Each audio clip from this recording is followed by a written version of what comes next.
While in the next topic, we start the demerits / disadvantages of the government company.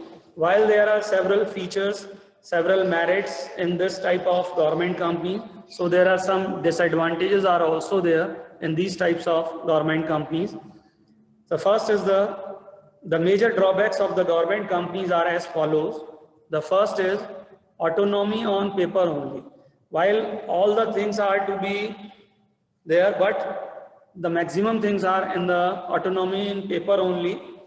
The freedom and flexibility offered to government companies is true theoretically only. In actual practice, the government, being the major shareholder, directed the terms and gets the things done in the own way. The next is the political interference. While the next topic is political interference. The government companies are treated as the personal properties of ministry.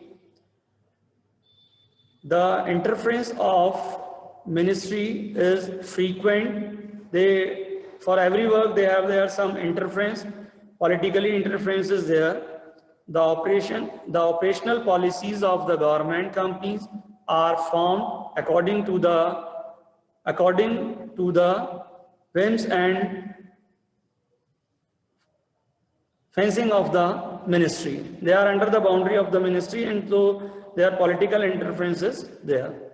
The next is the board packed with government representative, because the number of, for every work there are several representatives to represent their queries, so it makes the delay in the decision making and delay in the work. The board of the directors is government company is operated by the government, so these directors always try to please the government rather than improving efficiency of the government company.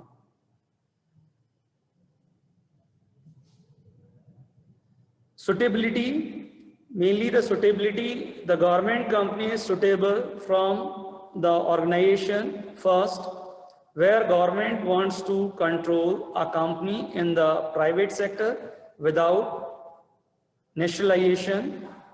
Second is where government wants to go for a collaboration with private enterprises. And the third is where the projects require government planning and funds.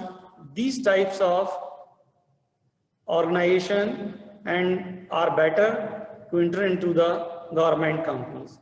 So these are some disadvantages also in the private sector government company. They are as follows. After that we have to start the next topic.